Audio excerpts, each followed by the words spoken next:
Nat, Moy, menurut gue nih ya, kalau misalkan udah malam, udah waktunya lu pulang, mending lu pulang deh. Jangan sampai kayak orang yang mau gue ceritain nih, dia habis pulang taraweh, bukannya langsung pulang, nah gara-gara nggak langsung pulang nih, dia malah digangguin sama makhluk halus. Aduh. Males banget. Jadi ceritanya ada satu cowok namanya Yuda. Dia ini tinggal di daerah Keramat Jati. Sama nih, lagi bulan Ramadan gini, dia pulang taraweh, bukannya langsung pulang, dia nongkrong ngobrol sama teman-temannya, curhatin tentang satu gebetannya dia, namanya Gina. Oke. Nah, si Yuda ini baru balik sekitar jam 11-an malam, dia pulang ke rumahnya sendirian, jalan kaki, dan pas ngelewatin kompleknya itu, dia tuh ngeliat dari jauh, ada satu cewek pakai mukena panjang, terus di tengah jalan sendirian aja gitu. Oke. Tiba-tiba si cewek yang pakai mukena ini manggil dia, Yuda, sini Yud. Ternyata pas dideketin, dia tegesin lagi, ternyata itu Gina, Oh. si gebetannya dia.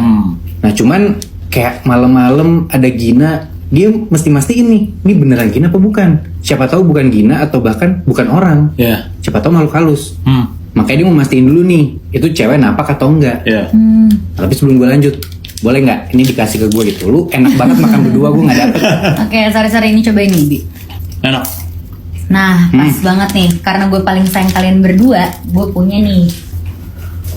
Nih, satu buat Syahabi, satu buat Camoy. Yeay. Ini tuh Chocolatos Delight rasa coklat baru. Ini coklat yang kita makan tadi kan, Nat? Iya, betul. Ini gue suka banget sih, soalnya ini kan Overstick Premium yang coklatnya tuh berlimpah, lembut, dan meleleh di setiap gigitannya. Pokoknya coklat hasil tali ini bikin mood kita makin spesial deh. Iya. Enak banget, Bi. Ini gemes banget sih. Ini bahkan ada kartu ucapannya tuh. Ini yang rasa vanilla ya. Iya, betul. Oh, ini bisa jadi pilihan banget sih. Bikin lebaran makin manis barengan sama Chocolatos Delight. Ini gue lanjut cerita ya. Boleh. Boleh dong. Jadi, tadi kan gue cerita nih. Dia lagi mau nyamperin kan si Iya. Gina ini. Nah, pas dia deketin, ternyata untungnya napak tuh Gina tuh. Tenanglah dia kan. Ternyata beneran orang nih, beneran Gina gebetannya dia. Ya udahlah, mereka berdua balik tuh bareng karena emang rumah mereka searah. Nah, tiba-tiba si Yuda sama Gina ini di tengah jalan papasan sama tetangganya naik motor. Terus tetangganya bilang, "Yud, sendirian aja. Duluan ya, duluan." Nah, bingung kan lu? Kan dia sama Gina. Itu dia, Yuda panik kan. Dia merinding banget. Udah mana kompleks sepi, gelap, banyak pohon-pohon tinggi. Iya. Nah, tiba-tiba lagi jalan kayak gitu, Gina berhenti itu. Terus Gina ngomong ke Yuda, "Makasih ya Yud, udah dianterin sampai rumah."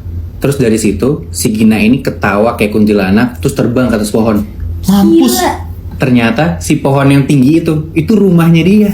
Astaga. Berarti itu kuntilanak. Kuntilanak itu, Moy. Ternyata emang gak jaminan kalau misalkan lu ngeliat cewek malam-malam napak, itu belum tentu orang. Iya, bisa jadi kuntilanak ya. Iya bener. Nat, Moy, gue dapat satu cerita yang kejadiannya di salah satu stasiun TV nasional. Wow. Oke. Jadi ceritanya di stasiun TV ini tuh kejadiannya waktu pas puasa. Nah kalau misalkan pas puasa di program sahur gitu ya, itu tengah malam baru mulai, ya nggak sih?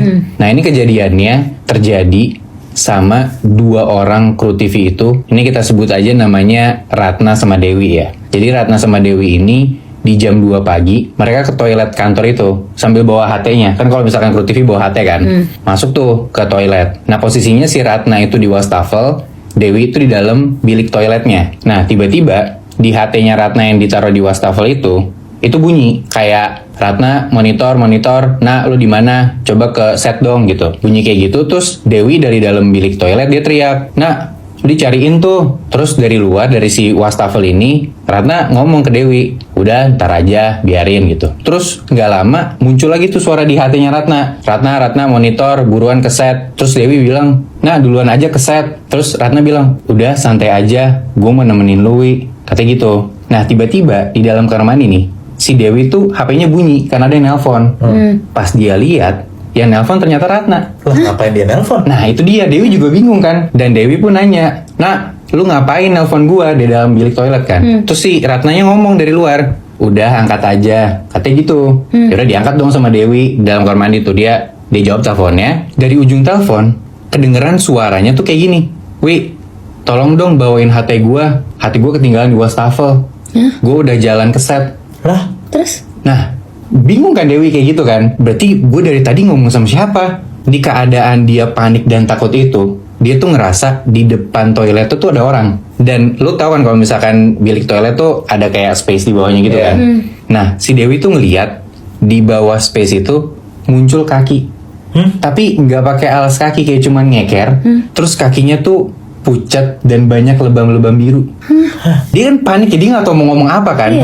Dari luar, si sosok ini ngomong, "Wi, keluar dong Wi.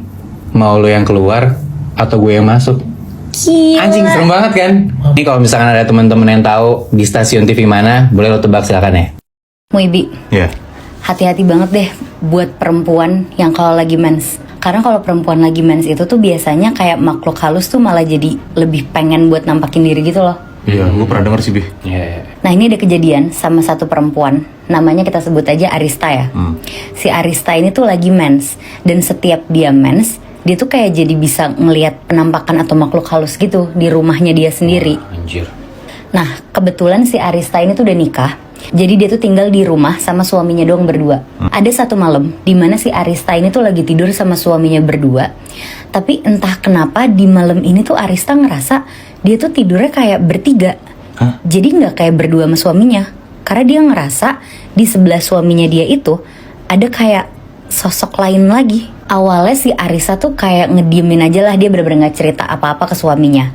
Sampai akhirnya di malam itu dia lagi tidur nih sama suaminya, kayak udah lelap banget tidurnya, dan posisinya tuh lagi pelukan gitu sama suaminya. Terus pas lagi pelukan sama suaminya, si Arista tuh ngerasa kok suaminya kayak wangi banget melati. Pokoknya tuh kayak wangi melatinya tuh yang kayak kenceng banget gitu loh. Dan ternyata pas dia buka matanya Muibi, si Arista ini tuh lagi pelukan sama sosok kuntilanak. Anjir. Anjir. Dan akhirnya dia langsung teriak-teriak histeris. Akhirnya mereka berdua pergilah ke Pak Ustadz. Terus pas mereka pergi ke Pak Ustadz, akhirnya si Arista didoa-doain dan lain-lain. Dan si Ustadznya ini tuh bilang, Arista ini punya sesuatu yang gak dipunyain sama si kuntilanak ini. Dan ternyata sesuatunya itu adalah suami. Oh shit. Jadi ya selama ini si sosok kuntilanaknya ini tuh ya naksir sama suaminya Arista. Muibi, Ya, kalian tahu nggak di rumah kalian tuh ada penunggunya atau enggak? gue tahu lagi. Gue juga sempat dengar cerita sih. Gue dulu yang cerita ya. Boleh. Tentang penunggu rumah gue ya. Boleh. Jadi penunggu rumah gue itu ada di kamar mandi gue. Jadi kamar mandi gue itu ada yang kamar mandi tengah, ruang tengah. Nah orang-orang, tamu atau segala macam lah, kalau misalnya mau kamar mandi selalu di ruang tengah ini. Yang pertama kali ngeliat itu tante gue. Jadi tante gue nginep di rumah gue sama suaminya, sama suami itu om gue lah. Nah pas tante gue lagi ke kamar mandi itu malam lah, karena pas kita tuh pergi malam pulang tuh sekitar jam 11-an ke kamar mandi tuh tante gue. Nah pas dia lagi cuci muka, kan dia kan merem sambil nunduk gitu kan. Ya. Dia tuh ngerasa di belakang dia itu tuh kayak ada orang berdiri. Oke. Nah secara bersamaan di atas dia nih, kayak atas plafon, berarti kan atas plafon kamar mandi gue, dia ngerasa kayak ada yang terbang-terbang gitu. Karena dia udah takut banget, dia langsung cepat-cepat cuci muka, dia langsung bersihin sabunnya, abis itu langsung nengok ke belakang buru-buru. Pas dia nengok ke belakang, ternyata kosong. Dan nengok ke atas, kosong juga. Dia buru-buru keluar kamar mandi tuh. Pas dia buka kamar mandinya, pas banget depan kamar mandi tuh ada suaminya, ada om gue. Nah, om gue tuh langsung bilang kayak gini, Bihnat, astagfirullahaladzim, astagfirullahaladzim. Langsung nyebut gitu. Nah, tante gue bingung lah, dia nanya lah kayak, kenapa mas? Tiba-tiba nyebut kayak gitu kan.